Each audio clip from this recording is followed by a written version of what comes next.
Olá, amigos queridos, eu sou a Marta Noves e sou tarefeira do Grupo Espírita Francisco de Assis. É uma alegria muito grande quando a gente está reunido, mesmo em pensamento, com corações tão queridos, para falarmos acerca do Evangelho do Cristo.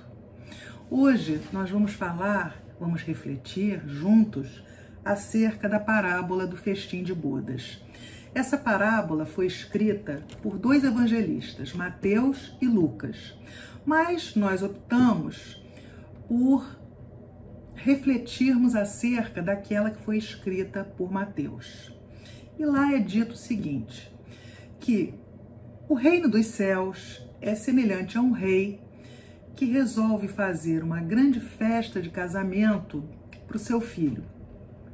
Ele pede então a alguns dos seus servos que levem os convites para algumas pessoas. Essas pessoas se recusam a comparecerem ao casamento. O rei então pede que eles voltem lá e que falem de novo com essas pessoas, afinal o banquete está pronto. Mas ao chegarem lá, eles são ultrajados, né? Os convidados ficam revoltados. Um diz que vai ver seu negócio, outro diz que vai para o campo. E eles recusam o convite e, além de xingarem os servos que foram levar esses convites, acabaram por matá-los. O rei se enfurece com isso e manda seu exército exterminar aqueles que mataram os seus servos, além de queimar a cidade onde eles viviam. O rei diz então que tudo está pronto, mas aqueles convidados não eram dignos do seu banquete. Então que eles voltem, mas que dessa vez convidem todos que encontrarem pelo caminho. E assim os servos fizeram. Foram, convidaram e a casa se encheu de gente. O rei entrou no salão e de repente observa que alguém não está de acordo, não está vestido de acordo. Vira-se para o homem e pergunta: meu irmão, onde está a sua veste nupcial? O homem fica quieto, nada responde. Então o rei chama seus servos e pede que amarrem os pés e as mãos desse homem e o joguem nas trevas exteriores. E aí o rei diz que haverá pranto e ranger de dentes. E termina sua fala dizendo que muitos são chamados, mas poucos são os escolhidos.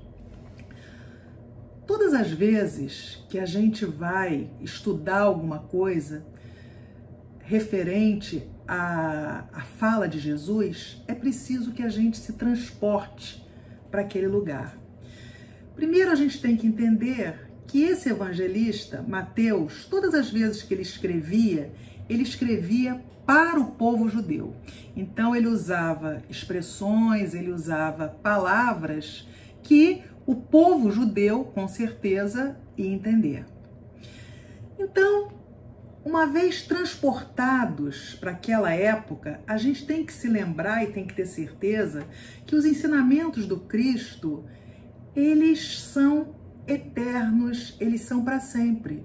Então, se esses ensinamentos serviram para aquelas pessoas que lá estavam naquela época, com certeza servirão para nós e também servirão para aqueles que vêm depois de nós.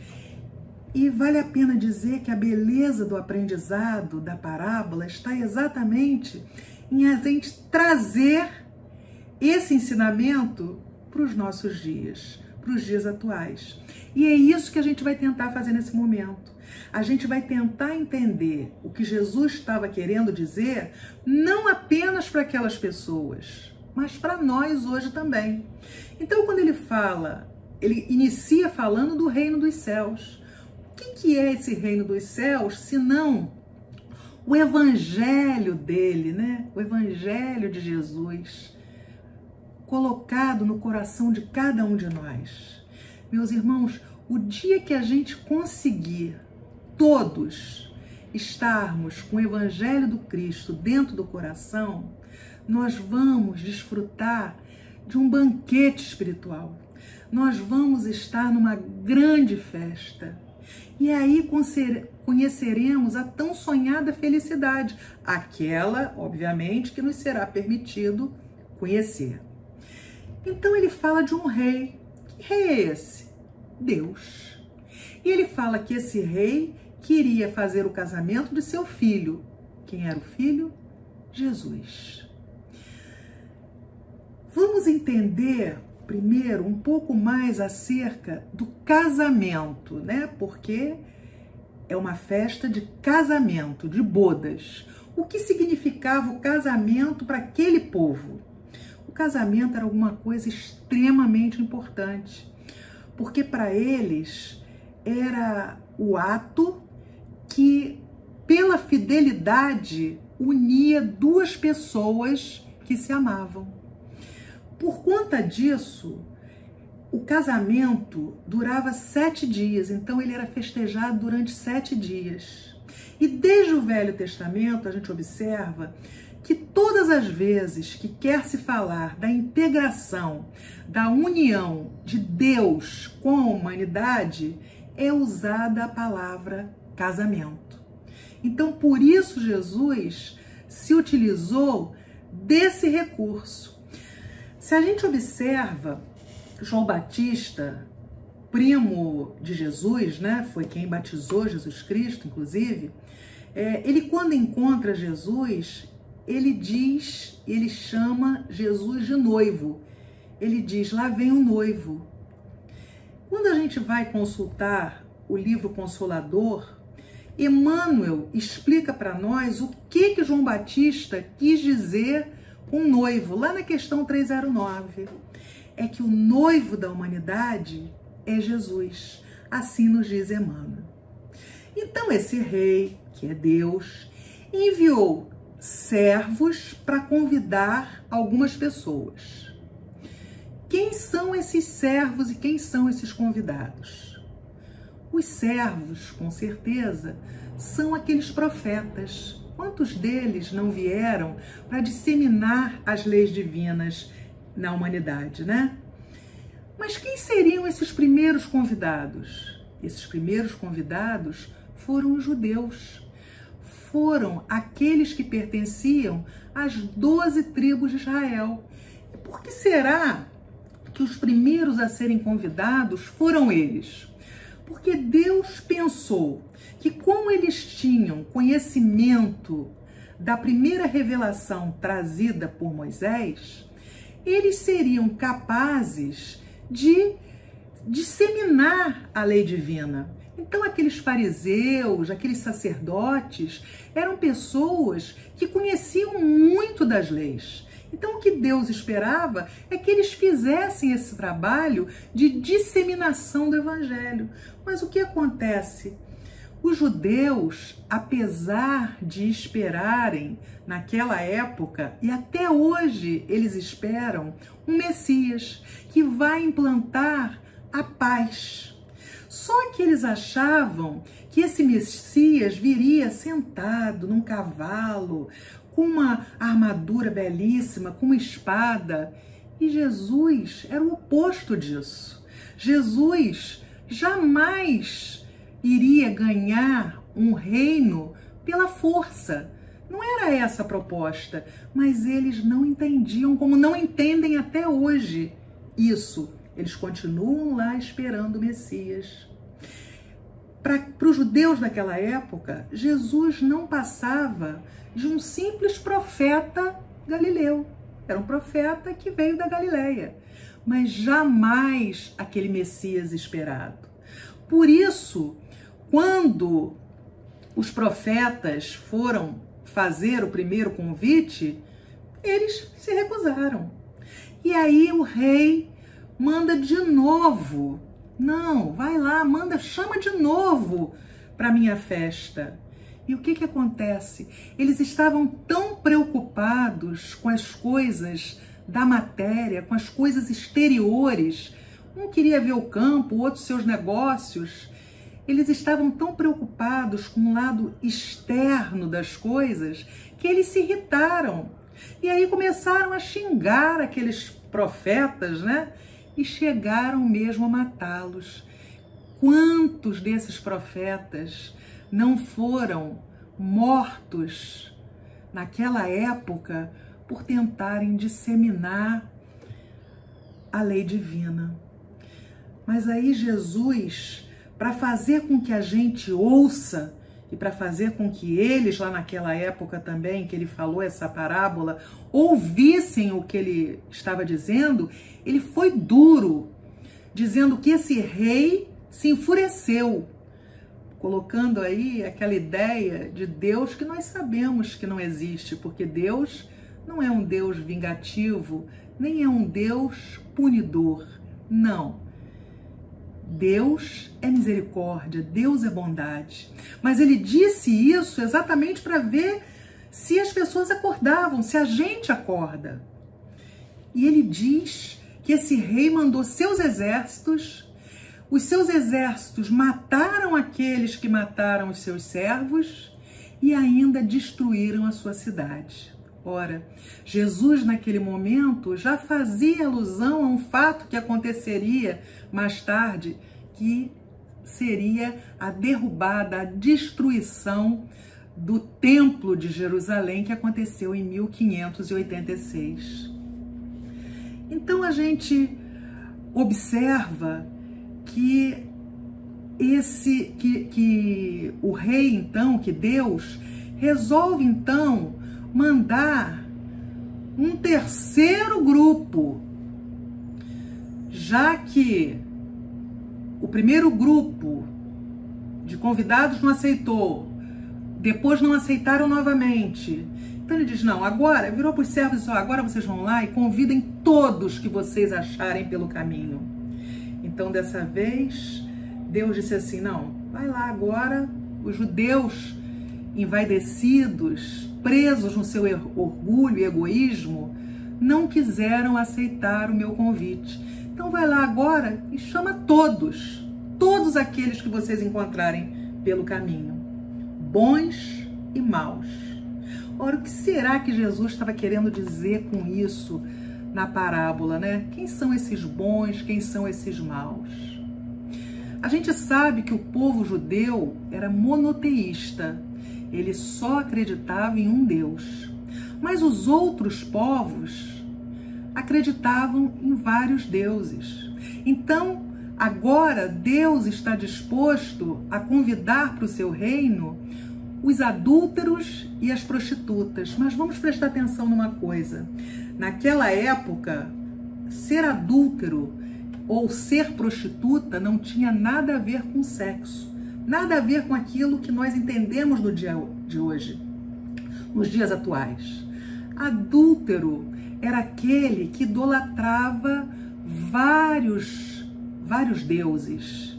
E as prostitutas, aquelas que simplesmente, aqueles que se desviavam das leis divinas. Então, dessa vez, Deus faz esse convite. E quem leva esse convite? São os apóstolos. Os 12 apóstolos preparados por Cristo. E depois, quem é que chega e que faz de forma brilhante essa divulgação? Quem é que tira o cristianismo do judaísmo e vai levar esse cristianismo àqueles chamados gentios? Paulo de Tarso. Paulo de Tarso foi um grande divulgador da doutrina espírita. Ele levou esse convite, assim como os apóstolos, e várias daquelas pessoas aceitaram. Agora tem uma coisa interessante, né? Uma outra fala muito dura de Jesus nessa parábola. Quando ele se refere à roupa, a gente observa que o rei se deparou com um convidado dentro daquela festa de casamento e ele não estava vestido adequadamente para aquele casamento. O que será que ele quis dizer? Que roupa é essa? E por não estar usando essa roupa, ele manda que amarrem seus pés, suas mãos, joguem esse convidado nas trevas exteriores e que ainda por cima depois haverá pranto e ranger de dentes. O que será que Jesus estava querendo dizer com essa parábola, né? Allan Kardec, lá no capítulo 18, no item 2, ele explica, né? Ele faz toda essa comparação, ele faz a explicação dessa parábola e é muito interessante. Eu acho que todos deveriam ler. É uma coisa muito enriquecedora. E lá ele explica que para estar trajando essa túnica nupcial é preciso que nós atendamos a 2 requisitos. Primeiro, pureza de coração e segundo, obedecermos à lei que diz: fora da caridade não há salvação. Aliás, qual é a bandeira do Espiritismo? Não é fora do Espiritismo não há salvação, mas fora da caridade não há salvação. Nós, desde aquela época, tantos daquela época como hoje, a gente quer participar desse grande banquete, dessa festa de casamento. A gente quer conhecer essa felicidade relativa, a gente quer saber como é que é. Mas olha que interessante, a gente quer participar da festa, mas a gente não quer fazer esforço nenhum. E, se possível, a gente ainda quer carregar para essa festa os bens materiais que a gente amealhou durante a nossa vida. A gente não quer comprometimento. E sem comprometimento, a gente não vai conseguir essa veste. A gente pode comparar também essa veste ao perispírito. Vamos lembrar o que é perispírito? Perispírito é o nosso corpo semimaterial. E por que ele é semimaterial? Porque ele liga o nosso corpo material, esse corpo de carne, ao nosso espírito, que é espiritual. E esse perispírito, na medida que a gente encarna num planeta, esse perispírito é feito dos fluidos existentes neste planeta. Conforme nós vamos evoluindo, nós vamos progredindo de mundo e o nosso perispírito vai ficando cada vez mais sutil, cada vez mais leve. Nós vamos ficando cada vez mais brilhantes. Mas para isso, para que a gente evolua, é preciso a gente seguir lá aquilo que Kardec diz. Pureza de coração e observar a lei que fala que fora da caridade não existe salvação. Então, essa pureza de coração significa a gente tirar tudo que não é bom, tudo aquilo que a gente sabe que é ruim, que está ali dentro da gente, aqueles defeitos, aqueles piores, aqueles que a gente esconde, que a gente não quer que ninguém saiba. A gente não queria, na verdade, nem nós mesmos sabermos, sabe? A gente precisa limpar esses defeitos. E a gente só vai conseguir fazer isso quando a gente entrar para dentro de nós, nesse processo de autoconhecimento que nos levará à nossa transformação individual. E assim, só assim, a gente terá condições de plantar Jesus no solo fértil do nosso coração. A gente observa também que Deus não espera da gente muitas coisas, transformações de um dia para o outro. Não, mas Ele quer ver em nós boa vontade.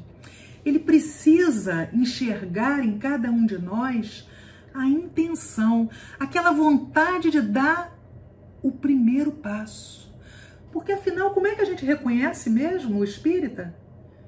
Pelos esforços que faz para domar as suas más tendências. Observaram? Esforços. Então ele quer ver em nós esse esforço, essa vontade, esse primeiro passo. Então a gente observa que aquele convidado, na verdade, ele não se preparou para estar ali. Então a gente está observando que essa conquista é uma conquista nossa. Nós temos que nos preparar para termos direito a usarmos a túnica nupcial. E aquele convidado, como não estava com essa túnica, porque naturalmente não havia se preparado, Jesus dá uma chamada forte ali, né? Ele diz aos servos que peguem, amarrem seus pés e suas mãos. Espera aí, Deus não é assim? O que será que Jesus estava querendo falar com isso?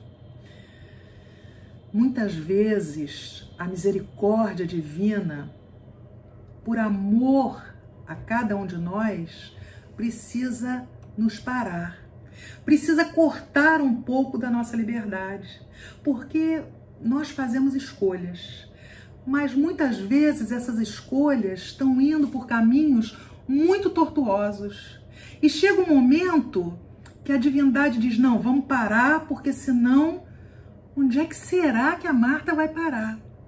Vamos dar um exemplo para a gente entender isso?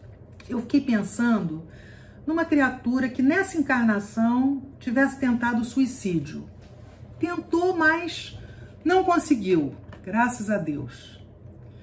Aí, passado algum tempo, essa criatura sofre um acidente automobilístico gravíssimo que a deixa sem as pernas e sem os braços.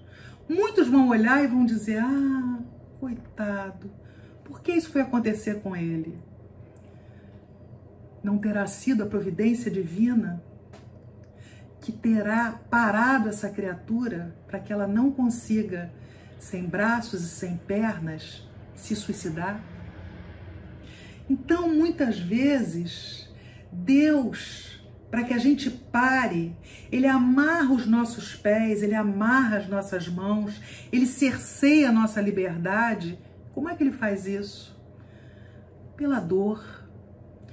Então, muitas vezes é a dor da perda do emprego, é a dor da perda da nossa casa própria, é a dor da perda de um filho, de um pai, de uma mãe, de um ente querido. É a dor da doença que nos visita. Porque quando a dor chega, a gente é obrigado a parar e a pensar. E aí o Cristo diz lá na parábola, haverá pranto e ranger de dentes. Pranto, o que é pranto? Lágrimas. Haverá lágrimas? Sim. Quando Ele nos para, quando Ele nos amarra, a gente chora sim, e chora muito. Ranger de dentes, alguns de nós. Quando a gente se revolta, a gente range os dentes muitas vezes revoltado com a providência divina e perguntamos por que comigo. Ainda não entendemos que aquilo nada mais foi do que a prova do amor de Deus por nós. Mas ele fala também em jogar nas trevas externas. Ora, que trevas externas é essas? Que trevas externas são essas? São as mesmas que a gente traz dentro de nós e que a gente simplesmente externa. Então, quando a gente está em dor, quando a gente está nesse processo de mãos e pés amarrados, a gente acaba se deparando com toda essa nebulosidade, com toda essa treva, com toda essa escuridão que existe dentro de nós, mas por escolha nossa. A escolha é sempre nossa. E aí ele termina dizendo que muitos são chamados, mas poucos os escolhidos. Ora, fiquei pensando, mas se Deus não escolhe entre bons e maus, se Ele não faz escolha entre seus filhos, por que terá Ele dito isso? Ora, nós, na verdade, precisamos estar em condições de sermos escolhidos. Então não basta chegarmos no banquete. A gente tem que chegar nesse banquete em condição de ser escolhido. E para a gente ser escolhido, a gente vai precisar entender o momento em que Deus nos está fazendo esse convite. A gente tem que aceitar o convite. A gente tem que receber o conhecimento e transformar esse conhecimento em atos diários. Isso porque, meus amigos, Deus, Jesus, nos convida a cada instante para esse casamento com Ele. Ele nos convida sempre para esse banquete espiritual. Ué, mas como que Ele me convida? Não me lembro. Ele convida nos atos mais simples do dia a dia. Ele nos convida através de uma página que a gente está lendo. Ele nos convida através de uma exposição despretensiosa como essa. Aí a ficha cai, parece que a gente entendeu alguma coisa, liga uma coisa com a outra e a gente acaba entendendo. Mas esse convite também chega por alguém que a gente nunca viu, por alguém que de repente a gente encontra na fila, por alguém no nosso trabalho. O problema é que a gente não tem olhos de ver, nem ouvidos de ouvir. A gente não está atento, porque a gente está muito preocupado ainda em exterioridades. Nós ainda estamos muito preocupados em ganharmos dinheiro, em termos poder, em multiplicarmos aquilo que temos. Nós não queremos uma casa, nós queremos duas, nós queremos três, temos um carro e queremos outros, nós queremos roupa nova, nós queremos sapato novo, nós queremos tudo. E acabamos por nos esquecer do nosso interior. Então a gente está tão preocupado com aquilo que está à nossa volta que a gente não enxerga o convite quando é feito para o nosso coração. A gente só enxerga os convites feitos pelo mundo, por esse mundo que a gente vê. E aí eu fiquei me perguntando, quem é o cristão? O que significa realmente estar preparado para ser escolhido? O que significa estar preparado para esse casamento com Cristo? Sim, porque até hoje, da mesma forma que a humanidade, lá na época de Jesus, antes, a gente está num noivado, né, com Deus. A gente ainda não conseguiu realizar esse casamento. A humanidade é noiva de Jesus hoje. Não está nem perto de se casar. Mas isso, por quê? Por que a gente faz isso, né? A grande festa, essa grande festa, na verdade, é a vitória do Espírito sobre si mesmo.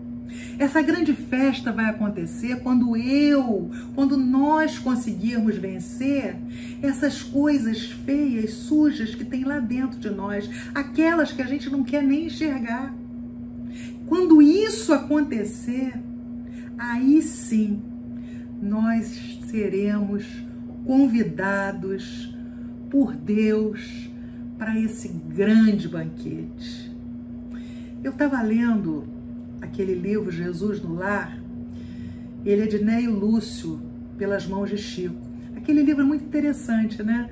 Porque ali conta várias histórias pequenas da época em que Jesus fazia o evangelho, né, no lar, o culto do evangelho no lar com aquelas pessoas. E esse culto acontecia sempre na casa de Simão Pedro. E essa passagem que eu li, que está lá no item 3, ela conta de uma mulher chamada Sara, que era casada com Benjamim, um vendedor de cabras. E ela sempre ouvia Jesus à beira do lago. Ela era apaixonada por essa história, né, do reino dos céus. Ela queria essa conquista.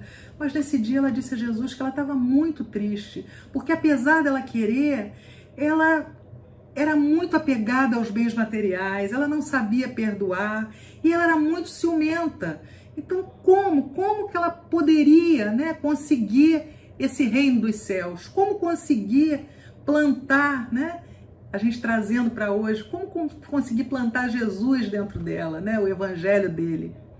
E aí ele fez uma pergunta a ela. Ele disse: Sara, o que é preciso fazer quando vocês tiram o leite da cabra? O que vocês fazem para que esse leite fique completamente puro para o consumo doméstico?